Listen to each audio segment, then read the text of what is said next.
اشرح لي صدری ویسر لي امری واحلل عقدۃ من لسانی یفقہوا قولی.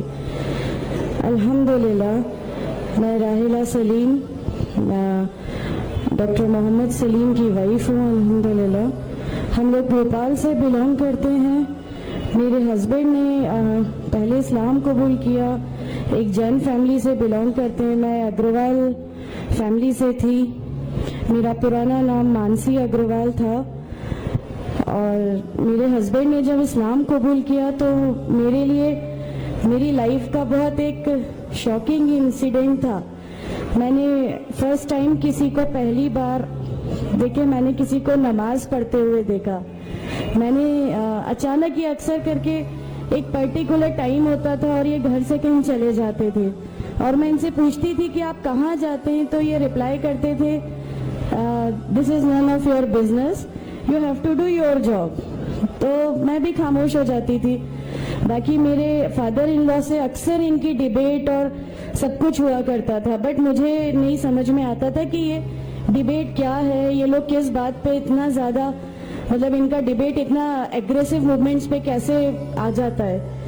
تو باقی پھر ایک دھیرے دھیرے جب مجھے یہ اسلام کے پہلے تو یہ لوگ نہیں بتائے، بٹ فرسٹ ٹائم جب میں نے ان کا فجر کی نماز تھی اور اچانک میری نیند کھلی اور میں نے ان کو نماز پڑھتے ہوئے دیکھا. میں نے ان سے پوچھا کہ آپ کیا نماز پڑھ رہے ہیں، کیونکہ صرف ٹیلی ویژن پہ دیکھا تھا کہ ہاں ایسے جو کرتے ہیں وہ نماز کے ایکشنز ہیں. میں نے ان سے پوچھا کہ آپ نماز پڑھ رہے ہیں. انہوں نے کہا کہ ہاں میں نماز پڑھ رہا ہوں. میں نے بالکل دیر نہیں کی میرے فادر ان لا کو بتانے میں. میں روم سے باہر نکل کے اور میں نے سب سے پہلے ان کو بتایا کہ پاپا جی آج ان کو میں نے نماز پڑھتے ہوئے دیکھا. تو انہوں نے مجھ سے کہا کہ ٹھیک ہے خاموش رہو، ابھی کسی سے کہنا نہیں، ہم دیکھیں گے کیا کر سکتے ہیں.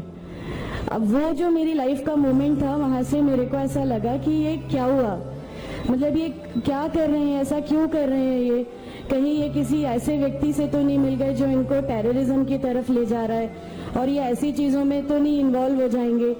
ایک بہت بڑا ڈر جو میرے اندر تھا وہ، اور on that time I was pregnant, تو میرے کو ایک بہت کھلبلی سی لگی رہتی تھی کہ یہ کیا چل رہا ہے، یہ کیا چل رہا ہے.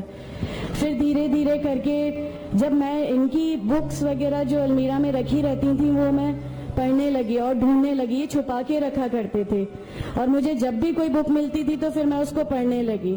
تو مجھے اس میں ایسا کچھ لگتا ضرور تھا کہ پتہ نہیں کچھ ہے، کوئی ڈفرینٹ چیز ہے، کیونکہ میں نے دیکھا کہ ان کے اخلاق، ان کی سب چیزیں بالکل چینج ہو گئی. جو یہ پہلے تھے اس سے یہ بالکل الگ ہو گئے. تو مجھے ایسا پرسنلی لگتا تھا کہ اس پلیٹ فارم نے ان کو ایسا کیا دیا جو میرے ہسبینڈ کو بالکل چینج کر کے رکھ دیا. مطلب الحمدللہ یہ اس سمے کوشش کرتے تھے کہ جو نبی کی سنتیں ہیں، جو ہمارے نبی صلی اللہ علیہ وسلم نے کیا، اپنی وائف کی مدد کرنا، اپنی وائف کے ساتھ کس طرح اس کے حقوق کی ادائیگی کرنا، یہ سب کچھ وہاں الحمدللہ کرنے لگے.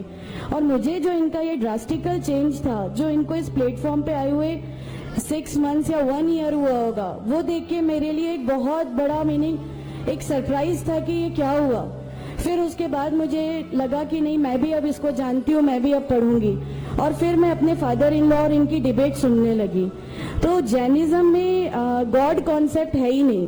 ہر وہ ویکتی جو بہت زیادہ علم حاصل کر لیتا ہے، بہت زیادہ نالج حاصل کر لیتا ہے، تو وہ ایک لمٹ پر آ کر نعوذ باللہ گاڈ کا وہ مقام حاصل کر لیتا ہے اور لوگ اسی کی پھر پوجا کرنے لگتے ہیں، اسی کی ورشپ کرنے لگتے ہیں. تو میرے دماغ میں اگروال فیملی سے تھی، تو میرے دماغ میں تھا کہ نہیں، ہمارے جو بھگوان ہیں وہ 3-4 ہاتھ والے ہیں، ان کا کیا ایک ہی گاڈ ہے جس کو جا کے آپ کو پوجنا ہے. تو نہیں، میں ان سے تو کچھ نہیں مانگوں گی، 3-4 ہاتھ والے بھگوان ہی ہوتے ہیں، یہ نہیں کچھ وہ ایسا رکھتے. تو وہاں سے ایک تھوڑا سا ڈسٹریکشن میرے کو گاڈ کانسیپٹ کا آیا. اور ایشور ہے جو اس دنیا کو چلا رہا ہے، یہ ہمیشہ میرے ایک ذہن میں رہتا تھا.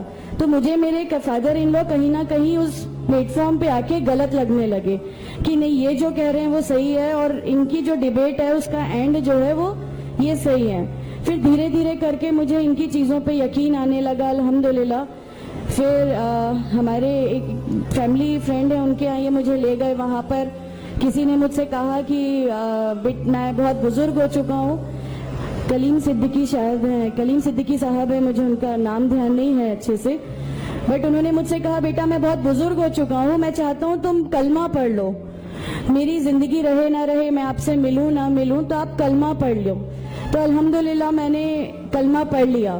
کلمہ پڑھنے کے بعد بھی جب ہم گھر لوٹ رہے تھے تو میں نے ان سے کہا کہ میں نے صرف ابھی کلمہ پڑھا, ابھی آپ یہ مت سمجھیے گا کہ میرے کو سب سمجھ میں آ گیا اور میں اس چیز کو مان لوں گی. انہوں نے کہا نہیں, تمہاری مرضی, کسی میں کوئی فورس نہیں ہے. تو الحمدللہ اللہ تعالیٰ کا احسان ہے, اس کلمے کی طاقت تھی. اور یہ ہمیشہ کہتے تھے تمہیں کوئی دعا مانگنی ہے تو تہجد میں مانگا کرو, تہجد کا جو ٹائم ہوتا ہے وہ بہت قیمتی ہوتا ہے اور اس میں اللہ تعالیٰ سب کی دعائیں قبول کرتا ہے. انہوں نے مجھے ایک دعا سکھائی تھی کہ تم ایک دعا مانگو کہ یا میرے رب اگر میرا ہسبینڈ غلط راستے پر ہے تو اس کو صحیح راستے پہ لیا, اور اگر میں غلط راستے پہ ہوں تو مجھے صحیح راستہ دکھا دے. الحمدللہ میں یہ دعا کنٹینیو مانگتی تھی. ایک بار میری نیند الحمدللہ تہجد میں کھلی اور بس میں نارمل جیسے ایک دھیان کرتے ہیں ویسا میں بیٹھ گئی اور اپنے آپ اچانک دل چاہا کہ بس سجدہ کروں. میری زندگی کا وہ پہلا سجدہ تھا اور اس بہت لمبا سجدہ تھا, اور اس سجدے میں نے میرے رب سے کیا کیا مانگ لیا مجھے بھی نہیں یاد ہے. اور اس سمے مجھے ایسا فیل ہو رہا تھا جیسے اللہ تعالیٰ خود مجھ سے بات کر رہا ہے, اللہ میرے سوالوں کا جواب خود دے رہا ہے. الحمدللہ بس اس کے بعد تو ایسا لگا کہ نہیں, اسلام حق ہے اور اسلام پہ ہی چلنا ہے.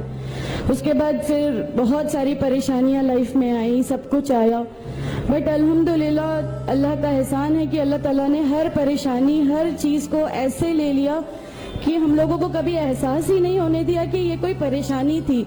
ایسا لگا کہ اللہ کی پوری راہ میں ہم لوگوں کو ریوارڈ ہی ملنا ہے اس چیز کا, اور اللہ ہمیں اس کا ریوارڈ ہی دیتا چلا جائے گا.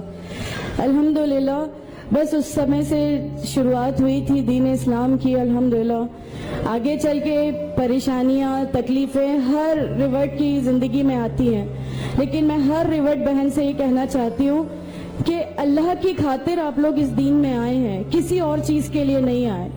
تو اللہ ہی کی خاطر ان پریشانیوں کو بھی جھیلیے, اللہ ہی کی خاطر جھیلیے. اللہ تعالیٰ اگر آپ لوگوں سے ماشاءاللہ, میں جب گھر سے نکلی, جب ہمارے فادر ان لا نے ہمیں گھر سے نکالا, میرے بچے کی, چھوٹا بچہ تھا, چھوٹے والے کی صرف ایک دودھ کی بوتل تھی, اس کے علاوہ کچھ بھی نہیں تھا. میں جاب کرتی تھی, میں نے اپنے چھوٹے بیٹے کو ماں کے یہاں چھوڑ کے جایا کرتی تھی. میرے ممی پاپا بہت زیادہ ہم لوگوں سے ڈیٹیچ نہیں ہوئے تھے, ایک محبت تھی ان کو ہم سے, تو اس محبت کے کارن ان لوگوں نے کبھی ہمارا اس لیول تک اپوز نہیں کیا جو ان لاز کی طرف سے آیا. تو جب میں میرے مائکے گئی اور میں نے اپنے بچے کو لیا اور میں نے کہا کہ ماں ہم نے وہ گھر چھوڑ دیا, ہمیں اس گھر سے ان لوگ نکالے, ایسا کر کے ماں ہے, بہت روئی, تم لوگ کیوں ایسا کر رہے ہو, کیا کرو گے, کیسے رہو گے, دونوں چھوٹے بچے ہیں, کیا ہوگا. میں نے کہا کہ ماں آپ صرف ایک ماں ہو نا, وہ مجھے 70 ماؤں کے برابر محبت کرتا ہے, تو جو رب مجھے میری 70 ماؤں کے برابر محبت کرتا ہے وہ کیسے اس دنیا میں مجھے رسوا کر سکتا ہے. صرف ایک چھوٹا سا یہ وشواس تھا. الحمدللہ اس وشواس کو رکھتے ہوئے ساری چیزیں, سب پریشانیاں ایسے اللہ تعالیٰ نے لے لی کہ اس کا میرے پاس کوئی کہنے کے لیے بھی شبد نہیں ہے. الحمدللہ. اور میں آپ لوگوں سے سب سے گزارش کرتی ہوں, اور اگر اللہ نے مجھے آپ لوگوں کی ایک ایسی بہن بنا دیا جو آپ کی پریشانیاں, آپ کی ہر اس میں, ہمارا گھر, ہماری سب کچھ الحمدللہ آپ کے لیے ہے, کیونکہ ہم لوگ ٹھان کے بیٹھے ہیں ہمارا جینا مرنا, ہماری نمازیں, ہمارا سب کچھ صرف اللہ کے لیے ہے, اور یہی لے کے ہم کو جانا ہے. کوئی جواب ہمیں نہیں ملے گی. السلام علیکم ورحمۃ اللہ وبرکاتہ.